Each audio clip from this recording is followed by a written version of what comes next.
영과 육을 상대하는 것이 아니요 통치자들과 권세들과 이 어둠의 세상 주관자들과 하늘에 있는 악의 영들을 상대함이라. 그러므로 하나님의 전신 갑주를 취하라. 이는 악한 날에 너희가 능히 대적하고 모든 일을 행하는 후에 서기 위함이라. 아멘. 에베소 강해를 시작한 지가 벌써 18주가 됐습니다. 드디어 에베소서의 그 극적인 피날레에 이르게 됐습니다.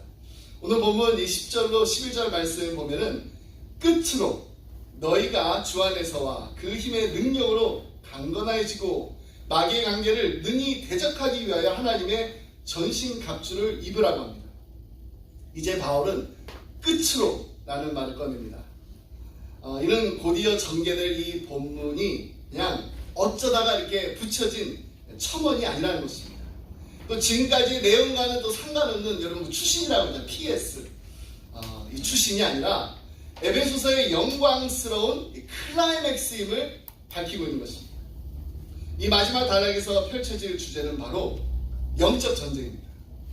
오늘 우리 함께 부른 찬송가 585장 내 주는 강한 성이요, 이 가사를 기억하시나요?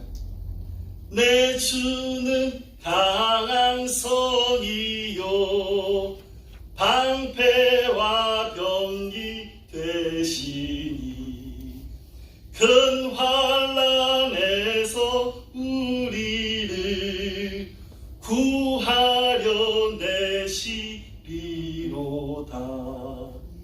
옛 원수 마귀는 이때도 힘을 써 모략과 권세로 무기를 삼으니 천하에 누가 당하랴. 이것은요, 마틴 루터가 종교개혁 때 쓴 내 주는 강한 성이요의 힘찬 가사입니다. 아마도 오늘 에베소 6장 1절로 10절에서 영감받았을 것입니다. 이 비장한 본문에 나오는 이 바울의 말은 우리가 자주 망각하고 있는 사실을 하나 환기시켜줍니다. 그리스도인의 삶을 시작할 때 우리는 그냥 한가하게 신나게 뛰어노는 놀이터에 온 것이 아니라 아주 치열한 이 전쟁터에 들어섰다는 것입니다. 비록 멀리서 이렇게 폭탄 터지는 소리가 들리지 않습니다. 깃전으로 이렇게 막 총알이 막 스쳐 지나가는 그런 소리도 들리지 않지만은 날마다 우리는 영적 싸움터에서 살아가고 있습니다.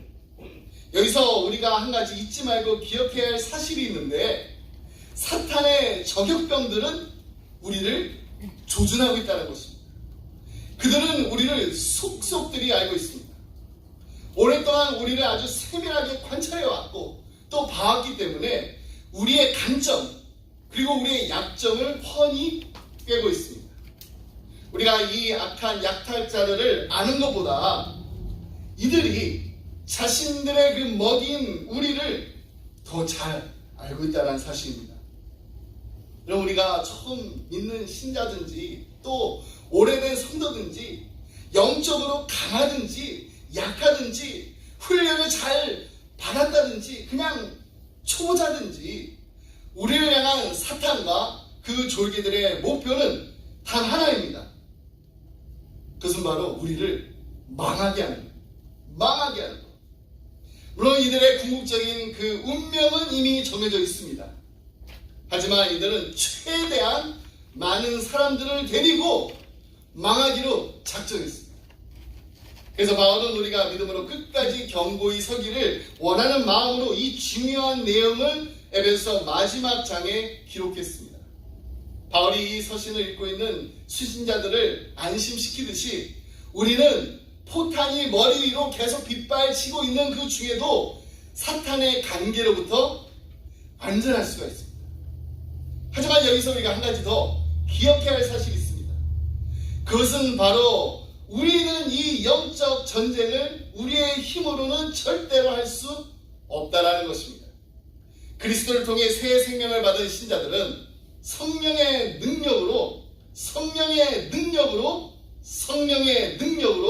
새로운 삶을 살아야 합니다. 그래야 우리가 승리할 수 있습니다. 그렇습니다. 우리의 힘으로는 사탄과 그의 악한 졸개들을 당해낼 수 없습니다. 이처럼 기만적이고 파괴적인 적을 물리칠 수 있으려면은 그리스도의 힘만을 의지해야 됩니다. 그렇다고 성자 하나님과 사탄이 서로 이렇게 대등한 그 수준의 적이라는 뜻은 절대로 아닙니다. 성경은 사탄이 하나님의 피조물, 천사급 피조물이며 하나님의 통제나 하나님의 허락을 떠나서는 아무것도 할 수 없다고 분명히 가르치고 있습니다. 욥의 경우를 우리가 생각해 보면은 갑자기 몰아닥친 약탈과 살인과 이 폭풍으로 인해서 종들과 자녀들이 다 죽었습니다. 그리고 그의 육신을 괴롭혔던 악천 또한 사탄이 이용한 수단이었습니다. 근데 이 모든 고난을 허락하신 분이 바로 하나님이었습니다. 이유는 욥의 마음에 의심을 불어일으킨 그 사탄의 시험을 통해 욥의 믿음을 더욱 강하게 연단하려고 하셨기 때문입니다. 이번 대조적으로 사탄은 하나님의 백성들에게 고통을 가하는 것으로 그치는 것이 아니라 그 고통을 이용해서 우리 하나님의 그 선하심을 믿지 못하도록 유혹합니다. 그렇기 때문에 우리 그리스도인들은 이 땅의 고난에서 결코 자유하지 않습니다. 하지만 우리는 오히려 인생의 모진 풍랑과 고난 가운데서도 하나님께 순종하는 법을 배워갈 수 있습니다. 이처럼 사탄은 우리 인간을 고소하는 인간의 적이에요. 에너미입니다.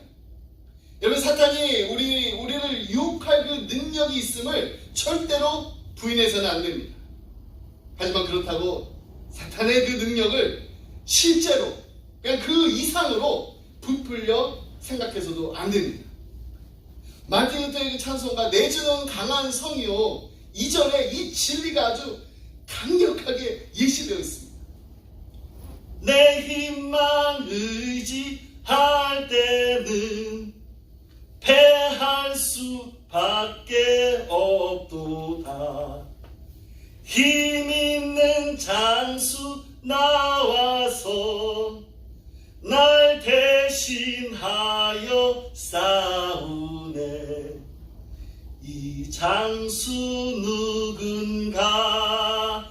주 예수 그리스도 만군의 주로다. 당할 자 누구랴? 반드시 이기리로다. 아멘. 여러분, 반드시 이길 수 있습니다. 왜냐하면 우리의 장수는 바로 예수 그리스도시기 때문입니다. 여러분, 바울이 편지를 시작하면서 이 에베소서 이 서신을 시작하면서 했던 그 기도를 기억하시나요? 에베소 1장 19절 말씀입니다. 그의 힘의 위력으로 역사하심을 따라 믿는 우리에게 베푸신 능력의 지극히 크심이 어떠한 것을 너희로 알게 하시기를 구하노라. 바울은 신자들이 그의 힘의 위력과 능력의 지극히 크심을 알게 해달라고 기도했습니다. 근데 그 이유를 우리는 지금 여기서 보게 되는 것입니다. 우리를 이길 수 있게 하는 힘, 그것은 바로 그의 힘의 위력입니다. 능력의 지극히 크심을 우리가 분명히 알고 있습니다. 근데 이 지식, 그냥 우리가 머리로만 아는, 이해하는 그런 지식이 아니라는 것입니다. 그리고 우리가 흔히 말하는 머리로만 알지 말고 또 가슴으로 알아야 한다, 이런 말을 하잖아요. 근데 그것도 아닙니다. 바울이 말하는 이 지식은요, 인격적이고 실제적인 지식입니다. 하나님의 힘을 경험하면서 알게 된 지식이에요. 전투의 한 복판에서 영적 승리를 통해서 얻은 지식을 말하는 것입니다. 그것은 바로 우리의 적은 강합니다. 그리고 그의 공격은 끊임없습니다. 하지만 그리스도의 능력은 사탄의 어떤 공격에서도 우리를 지켜줄 수 있다라는 것입니다. 우리 10절 말씀 다시 한번 보겠습니다. 끝으로 너희가 주 안에서와 그 힘의 능력으로 강건하여지고. 그렇습니다. 우리는 부활하신 그리스도의 그 능력을 공급받을 수 있게 되었습니다. 우리 안에 그분의 영이 활동하시기 때문입니다. 하나님은 우리 가운데서 역사하시는 능력대로 우리가 구하거나 생각하는 모든 것에 더 넘치도록 능히 하실 분이 바로 우리가 믿고 따르고 의지하는 하나님이십니다. 하나님 우리에게 복음 안에서 살 수 있는 능력을 주셨습니다. 그리고 그 능력을 오늘도 주십니다. 그리고 그리스도의 통치 아래서 모든 민족에게 복음을 전할 수 있는 그 능력도 우리에게 주셨습니다. 오늘도 그 능력을 우리에게 주십니다. 어떠한 상황에도 우리 주님이 주시는 그 능력, 어떠한 그 상황도 우리 주님이 주신 그 능력 결코 넘어설 수가 없습니다. 이런 뜻 강해지라고 요구하는 이 바울의 명령은 마치 이스라엘 백성을 이끌고 가나안 정복을 했던 그 여호수아에게 하나님께서 3차례씩이나 강조하셨던 명령을 상기시킵니다. 강하고 담대하라. 강하고 담대하라. 강하고 담대하라.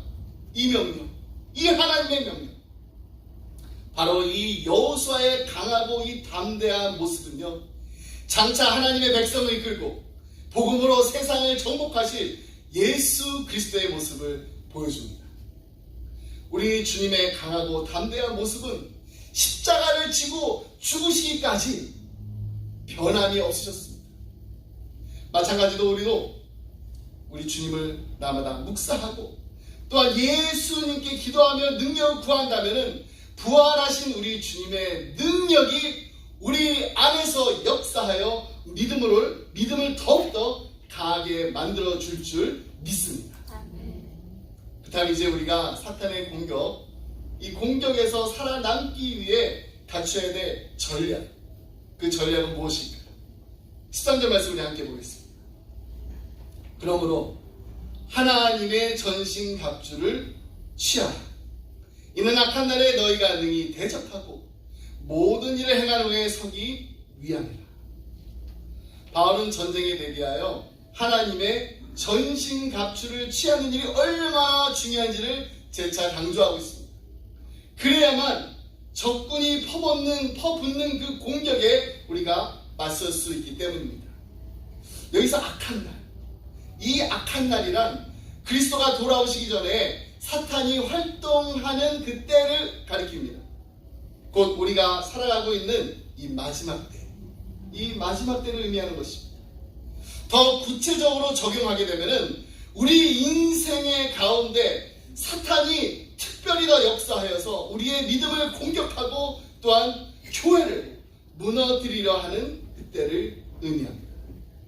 이런 차원에서 영적 전쟁, 이 영적 전쟁이 펼쳐지는 이 전쟁터는 우리의 매일의 삶이 될 수 있습니다. 사탄은 늘 우리의 마음에 의심을 불러일으킵니다. 교회의 분열을 조장하려고 합니다.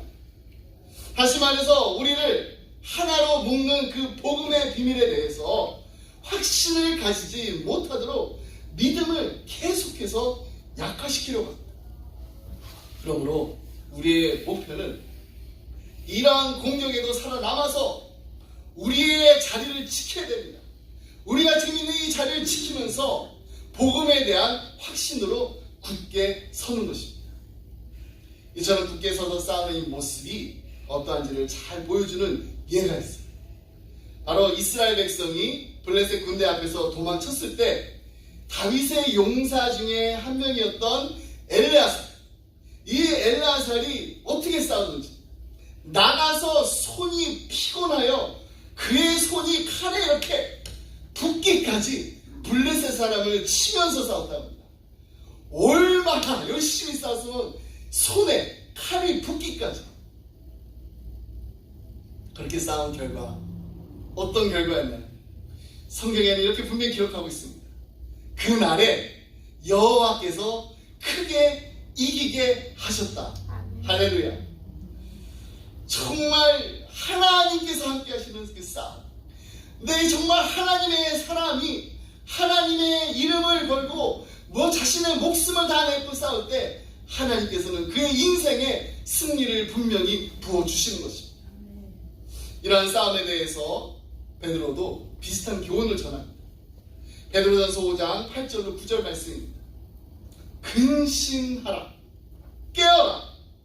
너희 대적 마귀가 오는 사자같이 두루 다니며 삼킬 자를 찾나니 너희는 믿음을 굳건하게 하여 그를 대적하라. 이는 세상에 있는 너희 형제들도 동일한 고난을 당하는 줄을 알리라. 이처럼 영적 전쟁의 승리는 그냥 우리가 고난을 당할 때 고난으로부터 벗어나는 일이 아니라 고난에도 불구하고 복음 가운데 믿음을 지키는 것을 의미합니다. 그렇게 믿음을 지키며 굳게 서기 위해서 우리는 각자에게 주어진 갑옷을 입어야 합니다. 그렇습니다. 우리의 싸움이 영적 전투인 만큼 영적 갑옷만이 우리를 보호해 줄 수 있습니다. 여기서 우리가 한 가지 꼭 기억해야 할 것이 있습니다. 그것은 바로 우리가 입어야 될 이 갑옷은 우리의 갑주가 아니라 누구의 갑주냐? 하나님의 갑주라는 것입니다. 우리가 아무리 정신적으로, 정서적으로, 신체적으로 모든 힘을 다 동원해도 영적 전투에는 부족합니다. 역부족입니다. 절대로 불가능한 일입니다. 적이 영적 존재입니다. 적이 영적인 존재이므로 우리에게도 영적인 갑옷이 필요합니다. 그렇다고 우리가 하나님의 갑주를 입었을 때 어떤 결과가 일어나게 될까요? 어떤 결과가 나타나게 되는지 우리 11절과 13절 말씀 함께 보도록 하겠습니다. 먼저 11절 말씀입니다. 마귀의 간계를 능히 대적하기 위하여 하나님의 전신 갑주를 입으라. 13절 말씀입니다.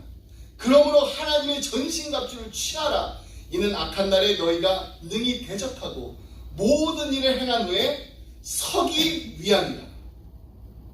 이럴 때 하나님의 전신 갑주를 우리가 입을 때 나타나는 한 가지 분명한 결과는 영적 승리 가운데 견고히 서는 능력입니다. 우리의 적, 무시무시합니다. 하지만 하나님의 능력이 우리를 보호하고 있기 때문에 우리는 사탄의 유혹이나 위협 앞에서 벌벌 떨 이유가 없습니다. 무서워서 웅크리거나 겁에 질려서 달아날 필요가 절대로 없다는 것입니다. 그리스도 안에서 우리의 승리가 확실하기 때문입니다. 예수 그리스도께서 십자가에서 승리하셨기 때문입니다. 이미 승리하셨기 때문에 그 승리가 바로 우리의 승리가 되는 것입니다. 하나님의 그 전신갑주를 입었을 때 나타나는 또 다른 결과가 있습니다. 그것은 바로 마귀의 관계를 분별하는 능력이 우리에게 허락됐다는 것입니다. 11절에서 관계로 번역한 이 헬라어 단어는 에베소 4장에 보면 4장 14절에 속임수와 간사한 유혹에도 쓰인 단어입니다. 개역 성경에는 그냥 유혹, 이렇게 유혹이라고 옮겨져 있습니다. 근데 이 단어가 보면은 복수형으로 되어 있어요. 복수형이 되어 있다면은 그 말은 우리의 그 영적 진보를 막으려고 하는 사탄의 무기들이 하나가 아니라는 것입니다. 하나 둘이 아니라 무수히 많이 있다는 것을 보여주는 것입니다.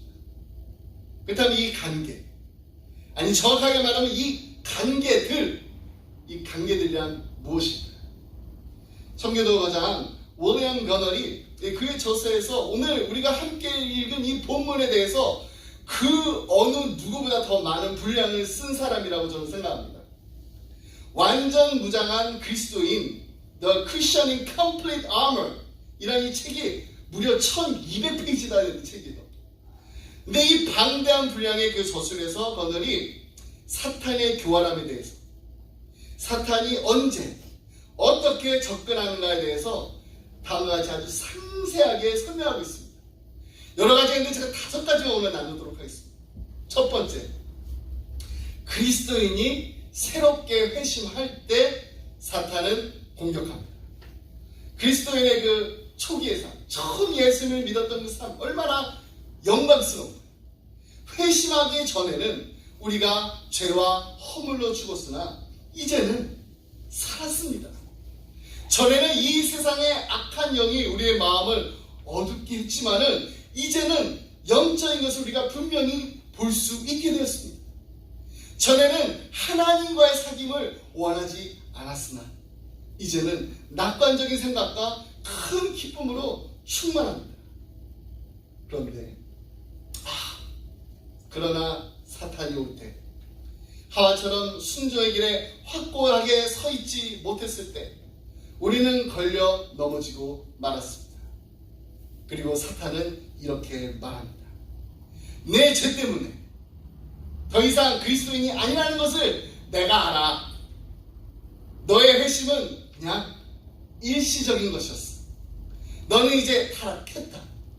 이제는 마음을 정리하고 나를 따르라. 이것이 바로 사탄의 계략이라는 것입니다. 이것이 바로 사탄의 거짓말이라는 것입니다. 두 번째로, 그리스도인이 시련을 당할 때 사탄은 공격합니다. 만사가 순조로울 때 사탄은 우리를 그냥 내버려 둡니다. 그러나 우리가 시련을 당할 때 거의 모든 하나님의 자녀들이 다 시련을 당합니다. 우리가 시련을 당할 때 사탄은 재빨리 와서 하나님께서 포기하셨다느니 혹은 더 이상 하나님의 자녀가 아니라는 말을 우리에게 하면서 이렇게 주장합니다. 만일 하나님이 너를 사랑하셨다면 이렇게 고통을 당하도록 내버려 두지 않을 거야. 만일 하나님이 선하시다면 분명히 너를 돌보지 않고 팽개쳐 둘 이유가 없지 않니? 하나님이 선하지 않다면 자, 그게 무슨 차이겠니? 너도 그 하나님의 사악함을 저주하고 네가 하고 싶은 거, 악한 짓, 죄 마음껏 지어라. 이게 바로 사탄의 계략이라는 것입니다. 사탄의 거짓말입니다.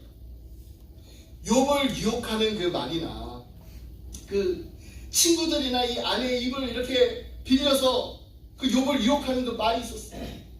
근데 욥도 마찬가지로 유혹을 받았습니다. 하나님께서는 사탄이 욥의 그 재산과 가족을 공격하고 악성 종기로 막 괴로움을 당해도 좋다고 하나님께서 허락하셨습니다. 하나님께서 물질적인 그 축복을 주셨기 때문이 아니라 하나님께서 욥과 항상 함께 동행하셨기 때문에 욥이 하나님을 사랑한다는 것을 사탄에게 보여주시기 위함이었습니다. 여러분, 욥이요, 재산과 자녀와 건강을 몽땅 다 잃어버렸을 때 사탄은 욥의 그 삶 속에 깊이 숨겨둔 그 죄 때문이라고 그렇게 됐다고 말했습니다. 욥의 친구들도 그렇게 말했습니다. 욥의 친구들이 뭐라고 했냐면, 욥, 그대는 스스로 의인이라고 생각했지만 그렇지 않다네. 이 세상은 도덕적인 우주. 나쁜 일은 선한 사람에게 절대로 일어나지 않는 법이라네. 만일 나쁜 일이 그대에게 일어났다면, 일어났잖아. 그대가 알고 있든지 혹은 모르든지 간에 그대가 아주 끔찍한 잘못을 저질렀기 때문이라네. 그래서 하나님께서 자네를 벌 주시는 거라. 욥의 아내는 더 직설적으로 이렇게 말했습니다. 이래도 당신은 여전히 하나님 앞에서 신실함을 지키겠습니까? 차라리 하나님을 저주하고 죽는 게 낫습니다. 이것이 바로 사탄의 관계입니다. 사탄의 거짓말인 것입니다. 세 번째, 그리스도인들이 훌륭한 성공을 거뒀을 때 사탄은 우리를 공격합니다. 베드로가 이런 경험을 했어요. 예수님께서 제자들에게 자기가 누구라고 생각하느냐 이 질문을 했을 때 베드로가 이렇게 대답합니다. 주는 그리스도시요 살아계신 하나님의 아들이시나요? 와, 이거 정말 놀라운 통찰력입니다. 예수님께서 즉시 이 위대한 통찰력, 그 근원이 어디에 있는지, 누구로부터 왔는지 설명하십니다. 이를 내게 한 이는 혈육이 아니요 하늘에 계신 내 아버지십니다. 예수님께서 계속해서 임박한 그분의 그 죽음과 부활에 대해서 말씀하셨습니다. 그런데 베드로는 자기가 한 그 놀라운 통찰력으로 한 그 일에 대해 그냥 돋지 않지, 예수께서 돌아가신다고, 십자가에 달려 못 박혀 달려 돌아가신다고 했을 때 절대로 죽으면 안 된다라고 예수님을 설득시키려고 했습니다. 하지만 그는 호된 꾸지람을 주님으로부터 받고 말았습니다. 사탄아 내 뒤로 물러가라. 너는 나를 넘어지게 하는 자로다. 내가 하나님의 일을 생각하지 아니하고 도리어 사람의 일을 생각하는도다. 여러분, 우리가 성공할 때, 우리가 정말 훌륭한 성공을 거뒀을 때, 내가 생각해도 어떻게 내가 이런 믿음을 가지고 있을까? 내가 생각해도 어떻게 이런 성공을 할 수 있을까? 라고 할 때 사탄은 우리를 분명히 공격합니다. 그때 우리는 하나님의 일을 생각하지 않습니다. 누구의 일을 생각하나요? 나의 일, 사람의 일. 이것이 바로 사탄의 쾌락입니다. 사탄의 거짓말입니다. 네 번째로, 그리스도인이 나태할 때 사탄은 우리를 공격합니다. 자반에서 게으른 손은 마귀의 손이다 라거나, 만일 마귀가 게으른 자를 발견하면은 그가 할 수 있는 일을 찾아줄 것이다 라는 말이 있습니다. 그러니까 아무것도 하고 있지 않으면은 마귀가 한 일을 찾아주는데 그게 하나님 기뻐하시는 일이 아니라 마귀가 좋아하는 일이죠. 우리 다윗을 기억하고 있습니다. 밧세바와 간음하고 충신 우리아를 죽인 거, 이거 정말 다윗의 그 생애 가운데 가장 큰 범죄였습니다. 다윗이 실패한 거 아무것도 하지 않고 그냥 한가한 시간을 보내고 있을 때 그때 시작되었다는 거, 이거 정말 의미심장합니다. 때는 화창한 봄날이었습니다. 그의 군대는 모두 다 나가서 전쟁터에서 지금 싸우고 있는데, 전투 지휘를 가장 신뢰하는 친구인 요압 장군에게 다윗이 그냥 맡겨버리고 다윗은 왕궁에서 한가하게 머무르고 있습니다. 이때 그의 나이가 아마 저와 비슷한 50대였을 것입니다. 왕궁 지붕을 그냥 어슬렁어슬렁 거리다가 밧세바가 벗은 몸으로 목욕하는 것을 내려다보고 왕궁으로 불러들였던 것이 바로 예루살렘에서 게으름을 피우고 있었던 때인 것입니다. 아무것도 하지 않고 게으름을 피우고 있을 때, 그때 마귀는 우리를 공격한다는 것입니다. 이것이 바로 사단의 계략입니다. 마지막으로, 그리스도인이 자기 믿음을 나눌 수 있는 사람으로부터 고립되었을 때 사탄은 공격합니다. 우리가 그리스도 안에 있는 이 믿음의 형제 자매들, 곧 다른 그리스도인과 함께 있는 동안에는 서로가 서로를 막 격려하며 도와주며 함께 기도하며 필요하면은 또 도움을 주고 또 설명해 달라고 하면 또 설명도 해주고 이렇게 요청할 수 있는 사람들과 함께 있게 됩니다. 근데 만약에 우리가 그런 믿음의 지체들과 공동체와 함께 있을 때는 사탄은 내가 지금 어떤 일을 해도 소용이 없어, 그러니까 나는 그냥 다른 곳에 가서 시간을 쓰는 게 더 유용하겠다라고 생각하게 됩니다. 그런데 우리가 이 믿음의 공동체를 떠나서, 우리 함께하는 이 그리스도인들로부터 떠나서, 또 더 정말 최악의 상황은 그냥 믿음의 공동체에 떠난 것뿐만 아니라 믿음의 그 지체들이 주변에 아무도 없고 그냥 불신자들과만 함께 있고 그들과 가까이 지내다 보면은, 긴밀하게 접촉하다 보면은 그때 마귀는 우리에게 다가오게 됩니다. 재미도 보지도 못하고 그냥 이 세상이 얼마나 즐겁고 재밌는 게 많은데 그런 거 다 하지 못하게 너를 막고 있었던 저 위선자 무리들, 그리스도인들에게서 이제 드디어 떠났다는 것을 내가 알고 있어 라고 마귀는 말합니다. 자, 이제 내가 하고 싶은 거 얼마든지 할 수 있어. 그 사람들이 이제 더 이상 네가 뭘 하는지 몰라. 하나님이 너에 대해서 이렇게 즐기라 한 거, 그 악한 것인데 그 너에게 주지 않았겠니? 즐기라고 했습니다. 그래, 마음껏 즐겨라. 설령 그것이 잘못되었다 하더라도 내가 한 행동 누구를 해치려고 하는 거 아니니까 괜찮아. 여러분, 이것이 마귀의 계략이고 마귀의 거짓말이에요. Enjoy your life. 그러니까 내 인생 내가 마음껏 즐겨라. 여러분, 우리가 정말 인조해야 되는 것은 무엇입니까? Enjoy the fellowship with God입니다. 하나님과의 교제입니다. Enjoy the fellowship with other believers, saint입니다. 성도 간의 교제입니다.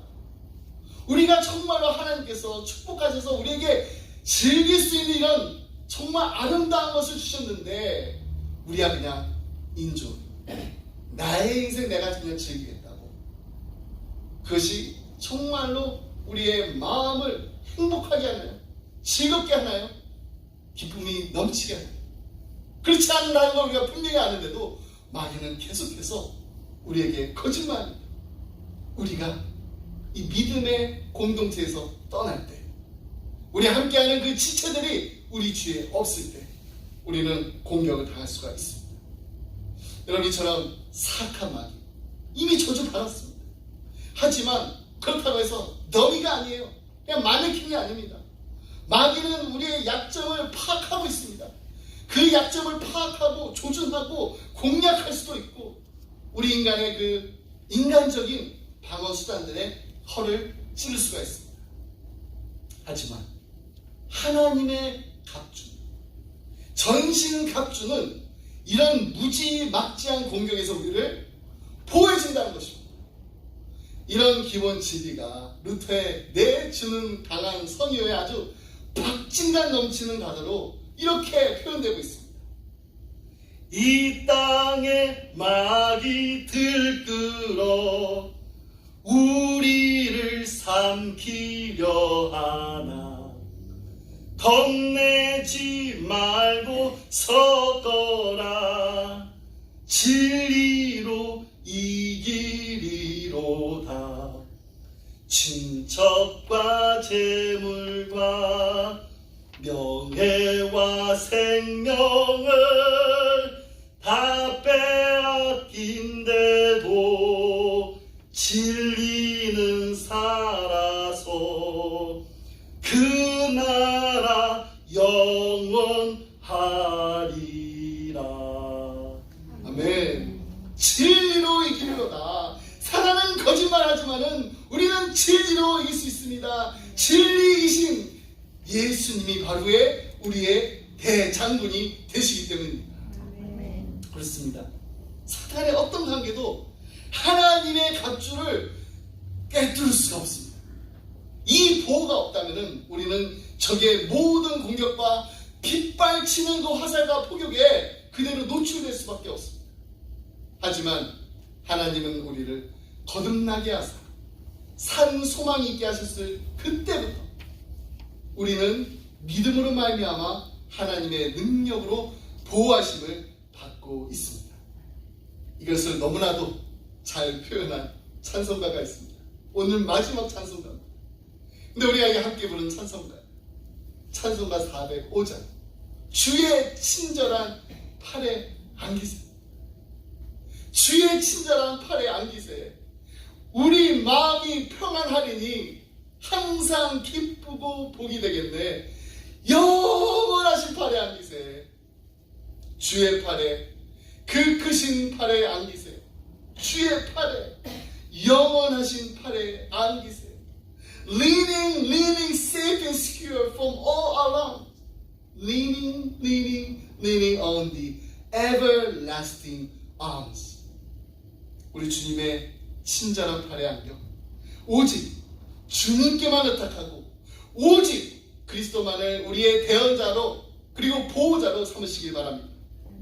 하나님의 힘과 하나님의 보호 아래서 주님만이 주실 수 있는 참 평안과 참 승리를 누리는 우리 기쁨의 가정들이 다 되시길 주님의 이름으로 축복합니다. 아멘. 기도하겠습니다.